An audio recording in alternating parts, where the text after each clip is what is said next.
Aku tidak ingin kembali ke negara itu lagi. Di aula kedatangan Terminal 3, Bandara Internasional Soekarno-Hatta, seorang warga Amerika Serikat memegang erat tiket sekali jalannya sambil berucap dengan mata berkaca-kaca, saat ini apa yang terjadi di Indonesia bukan sekedar tren pariwisata biasa. Ini adalah sebuah migrasi besar modern demi bertahan hidup. Mengapa para elit dari negara adidaya nomor satu di dunia, para dokter lulusan Harvard insinyur jenius dari MIT, rela meninggalkan karir dan aset mereka untuk melarikan diri ke Indonesia, sebuah negara kepulauan yang sedang berkembang pesat. Yang besinya temuan di Indonesia bukanlah sekedar objek wisata atau kelezatan kuliner, melainkan sebuah nilai yang mengguncang hati, yang seringkali kita penduduk lokal anggap biasa saja. Ini adalah kisah seorang wanita berusia 62 tahun yang meninggalkan tanah airnya demi melindungi cucunya. Saat Anda mendengar kisahnya tentang keruntuhan sosial di Amerika dan alasan mengapa ia meneteskan air mata lega di Indonesia, pandangan Anda terhadap negeri ini akan berubah. Saat 80 derajat, kenyataan yang mengejutkan seluruh Amerika adalah mengapa ribuan warga Amerika, termasuk para intelektual tingkat tinggi, seperti dokter, insinyur, dan teknisi IT, memilih pindah ke Indonesia. Alasan ini membuat seluruh Amerika terpana. Indonesia benar-benar negara yang luar biasa. Saya tidak percaya ada negara seperti ini di dunia, ungkap mereka. Data statistik yang mencengangkan telah dirilis. Berdasarkan data 2025, jumlah warga Amerika yang tinggal di Indonesia mencapai 2,247 orang. Dibandingkan 5 tahun lalu, angka ini melonjak drastis sebesar 42,5%. Orang-orang yang melepaskan American Dream demi Indonesian Life ini menempuh jarak belasan seribu kilometer. Apa sebenarnya yang mereka temukan nenek tadi di sekolah?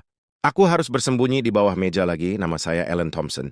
62 tahun. Selama 30 tahun terakhir, saya menjabat sebagai kepala perawat di sebuah rumah sakit umum besar di Seattle. Hari itu, ketika saya ke cucu saya yang berusia 8 tahun, Emily, lengan saya seketika membeku. Kata-kata yang keluar dari mulut putri saya, Jessica, membuat jantung saya seakan berhenti berdetak. Saya kembali membuka surat pemberitahuan dari sekolah, Emily, panduan latihan evakuasi darurat. Judul itu menusuk mata saya. Untuk anak berusia 8 tahun, mereka harus melakukan lockdown drill, latihan penguncian diri karena ancaman penembak. Saya membawa kertas itu ke kamar mandi dan menangis terseduh-seduh. Selama 30 tahun di rumah sakit, saya telah melihat pasien yang tak terhitung jumlahnya.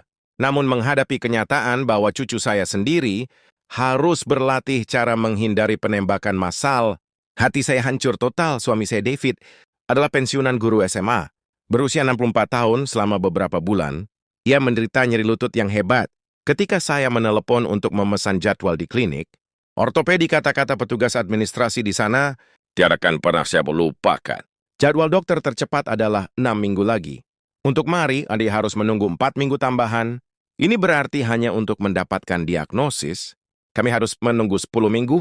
Sementara itu, kondisi lutut David semakin parah, bahkan untuk menaiki tangga saja sudah sangat sulit. Menonton suami saya merintih kesakitan setiap malam, saya merasakan ketidakberdayaan yang mendalam.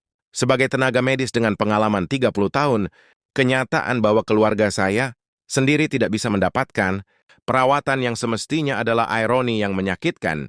Suatu sore setelah menenangkan Emily hingga tertidur, saya pergi ke ruang tamu. Televisi sedang menyiarkan berita kilas tentang penembakan. Masa lainnya kali ini terjadi di sebuah pusat perbelanjaan di pusat kota Seattle. David melempar remote televisi dan berkata, "Sekarang bahkan pusat perbelanjaan pun tidak aman." Di mana sebenarnya kita hidup? Saya terdiam menatap keluar jendela. Padahal belum jam 7 malam, tapi jalanan sudah sepi. Semua orang hidup dalam ketakutan. Takut untuk keluar rumah telah menjadi keseharian kami. Malam itu saya berbaring di tempat tidur tanpa bisa memejamkan mata. Masa depan Emily terus terbayang di depan mata saya. Apakah anak ini harus hidup di dunia di mana ia harus berlatih evakuasi setiap hari, tidak bisa bermain bebas di taman, tidak berani melangkah keluar rumah saat malam tiba? Selama bekerja di rumah sakit, saya telah merawat banyak pasien luka tembak anak muda, bahkan balita yang dibawa ke unit gawat darurat. Setiap kali itu terjadi, hati saya seperti diiris sembilu. Namun saya pikir itu adalah masalah. Orang lain sekarang berbeda.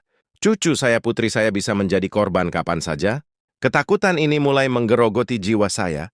Beberapa minggu kemudian David kembali dari rumah sakit dan mengempaskan dirinya ke sofa. Aku sudah menunggu 6 minggu. Sebagian dokter bilang tetap butuh Emery untuk tahu kondisinya.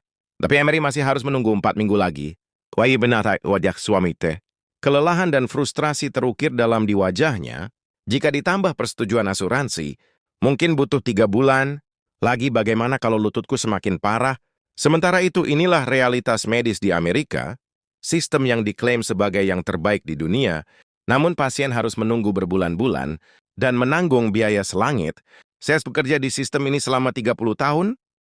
Ketika keluarga saya sendiri menjadi pasien, saya tak melihat betapa nyata kontradiksi ini. Suatu dini hari, sekitar jam 2 pagi, ponsel saya berbunyi, "Itu Jessica Mama.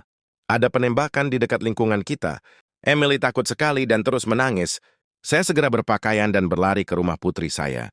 Emily gemetar di pelukan ibunya, sementara Jessica berjaga.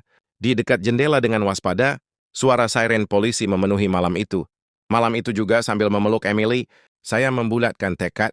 Saya tidak bisa membiarkan anak ini mewarisi kehidupan seperti ini. Saya bersumpah akan menemukan tempat yang lebih baik. Tapi kemana meninggalkan Amerika berarti melepaskan akar kehidupan yang sudah dijalani seumur hidup di hari-hari yang penuh kecemasan itu. Saya menerima panggilan video dari keponakan saya. Jason, Bibi, maukah Bibi datang ke Jakarta untuk istirahat selama sekitar 3 minggu?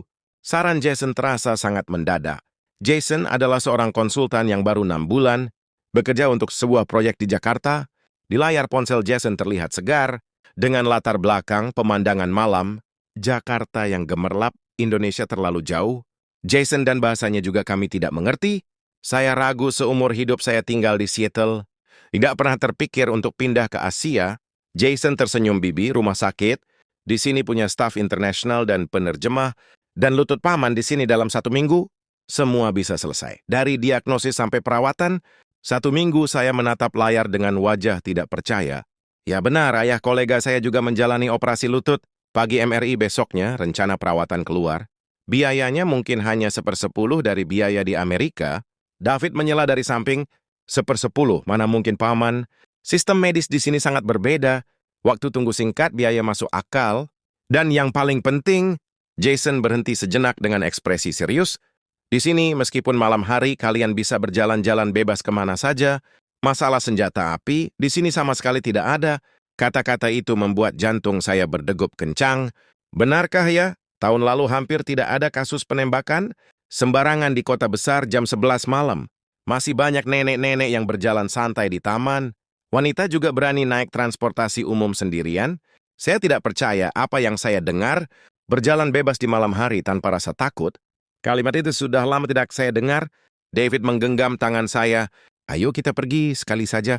Setidaknya lututku harus diobati. Saya masih ragu, tapi saat itu, Emily yang sedang bermain di ruang tamu tiba-tiba menangis. Karena suara berita penembakan di TV lagi. Melihat cucu saya yang masih kecil, ketakutan hanya karena suara berita. Saya membulatkan tekad Jason, tolong carikan tiket untuk kami. Beberapa hari kemudian, kami merapikan koper. Meski rencana awalnya hanya 3 minggu, dalam hati saya berpikir mungkin kami akan tinggal lebih lama. Pengobatan lutut David memang penting, tapi yang lebih penting adalah saya ingin bernafas lega di tempat yang aman. Jessica mengantar kami ke bandara sambil memeluk Emily. Kalau di sana bagus, bisakah kami menyusul? Mata Jessica penuh permohonan. Mama akan lihat dulu di sana, kata saya sambil memeluknya erat. Jika Indonesia benar-benar tempat yang aman, saya berencana memboyong mereka juga. Melalui pemeriksaan keamanan bandara di Amerika, saya kembali merasakan realitas pahit polisi bersenjata lengkap. Pemeriksaan ketat wajah orang yang tegang. Bandara pun terasa seperti medan perang. Penerbangan 14 jam itu melelahkan. Tapi perasaan saya sangat tenang. Saya menatap awan di luar jendela berpikir, benarkah ada tempat di mana kita tidak perlu khawatir soal senjata? Benarkah ada tempat di mana kita bisa berjalan santai di malam hari? Ketika pesawat mendarat di Bandara Soekarno-Hatta jam 10 malam, Jason sudah menunggu sambil melambai riang bibi paman. Selamat datang di Indonesia, keluar dari bandara. Hal pertama yang saya rasakan adalah perbedaan udara. Ada sesuatu yang berbeda, ketegangan yang biasa saya rasakan, hilang ekspresi orang-orang di sini sangat santai. Tidak ada yang tampak waspada secara berlebihan. Kita naik kereta, bandara railing saja ya. Atau kalau barangnya banyak, kita naik taksi online. Kata Jason sekarang jam 10 malam, Kita mau naik transportasi umum? Tanya saya terkejut, ya kenapa kereta dan bus masih beroperasi dan sangat aman? Di Amerika naik transportasi umum jam 10 malam? Seringkali terasa seperti bunuh diri, tapi Jason mengatakannya dengan sangat alami. Saat menuruni eskalator stasiun, saya melihat sekeliling, ada mahasiswa, pekerja kantor, juga pasangan lansia seperti kami. Wajah semua orang tenang, ada yang asik dengan ponselnya, ada yang berbincang tidak, ada yang merasa terancam.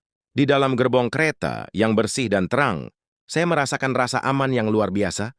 Saya menggenggam tangan David, sayang aneh sekali. Aku sama sekali tidak merasa takut. David mengangguk setuju. Saya melihat seorang ibu tua, kemungkinannya berusia 70 tahun lebih, membawa tas belanja sendirian di kereta, lewat jam 10 malam. Di Seattle hal ini mustahil terjadi.